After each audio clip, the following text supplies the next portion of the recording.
Ассалаумағалейкум ұстаз. Мен білмей тамақ жеп қалдым. Ораза бұзыла ма дейді. Өте керемет сұрақ.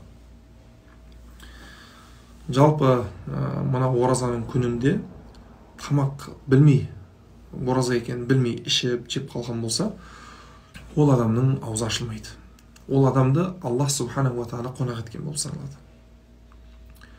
Ол сол уақытынан бастап, бірақ білген кезде біліп қойдым ғой деп до конца ұрып ала алмасын. Мәселен, аузына бір оттам су алды ма, есіне түсіп қалды ма, сразу су төгіп тастасын.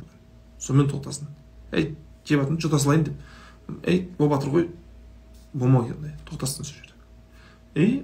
Оразасын сол күйі жалғастырып кетсін. Ұстаз, ақида фиққа кіріспес бұрын Құран жаттап алғым келеді. Сіз қайсысына кеңес бересіз? Алдымен қарилыққа түскен абзалырақ па, әлде медресеге түсіп оқу ма дейді. Керемет сұрақ. Жалпы кім Құран оқысы келсе, біз оған Құраннан мына нәрсе абзал деп айта алмаймыз. Түсінсіз бе? Неге? Өйткені кез келген нәрсенің деңгейі ол неге қатысты, нені оқытады, соған қарап өлшенеді. Мәселен, медицина ғылымы бұл деңгейі жоғары ғылым. Неге? Өйткені ол адамның өмірін сақтайтын ғылым. Экономика ғылымы жоғары ғылым. Неге? Адамзаттың тамағасын, несін табатын ғылым. Құран бұл не? Құран бұл Аллах субханаху ва тағаланың сөзі. Аллах тағаланың сөзімен басқа сөз тең ба? Бүкіл аспандар мен жерді жаратушы Аллах тағаланың сөзі. Сол үшін сіз егер Құранды оқиын ба, әрине біз Құранды оқиын дейміз.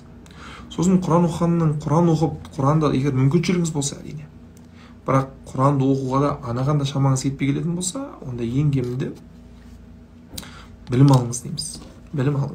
Неге? Өйткені Құранды тек қана оқып, жаттап қана қоймаса, оның мағынасын түсіну маңызды.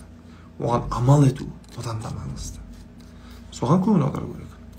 Енді бірақ бір нәрсе бар да, мәселен біздің әулетте мынандай система бар. Барлығымыз университетке түсерден бұрын міндетті түрде Құранды жаттатады. Біз өзіміз мәселен 13 жаста жаттап бітірдік.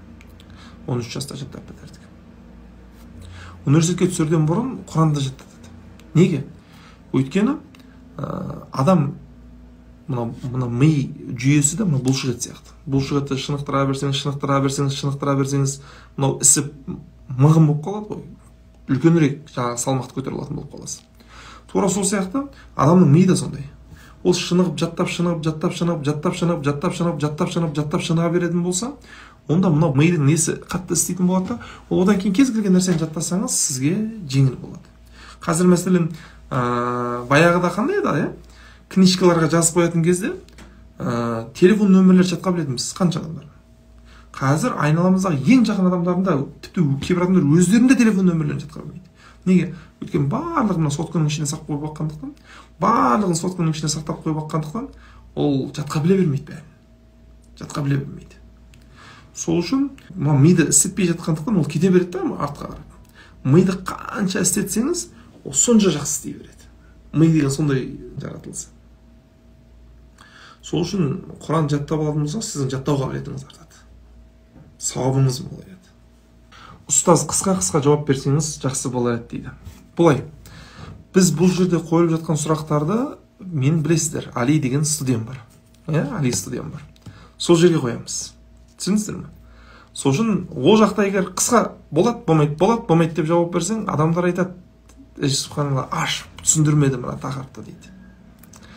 Сол үшін біз асықпай жауап беріп жатырмыз. Егер қысқа нұсқа сұрақтарға жауап бергілеріңіз келсе, мен дайректті ашып қоймын қазір. Сұрақтар қойыңыздар деп. Сол жерге қойыңыздар сұрақтарыңызды. Сол жерде қысқа нұсқа жауап болады. Ал мына жерде асықпай сұрақтың мейлінше мән жайын жақсылап түсіндіруге тырысамыз. Білесіздер, Али студиясын әкем марқұм ашқан, соны Алла разы болсын, Ораз деген ағамыз сол кезден бастап жүргізеді. Алла разы болсын, Алла үшін қызмет қылатын екі адамды көрсетті десе, соның бірі ретінде осы Ораз деген ағамызды көрсететін. Сол кезден бастап қызмет қылады. Сол кезден бастап осы студияны мәселен бір тиын айлық төлеген емес оған.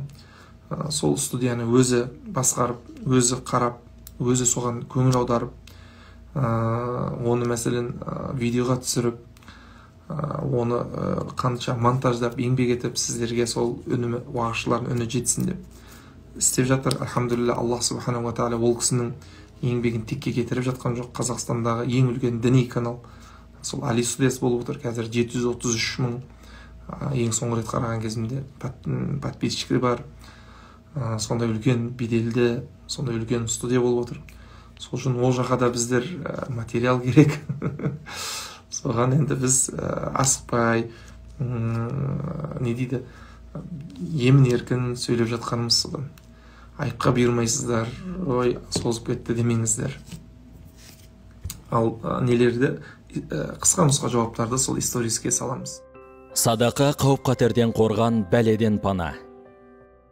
Құрметті мұсылман бауырлар, енді сіздер Каспий кезет қосымшасы арқылы Жәннәтул Фирдауси қайырымдылық қорына садақа, зекет садақасы және садақаның өзге де түрлерін онлайн бере аласыздар.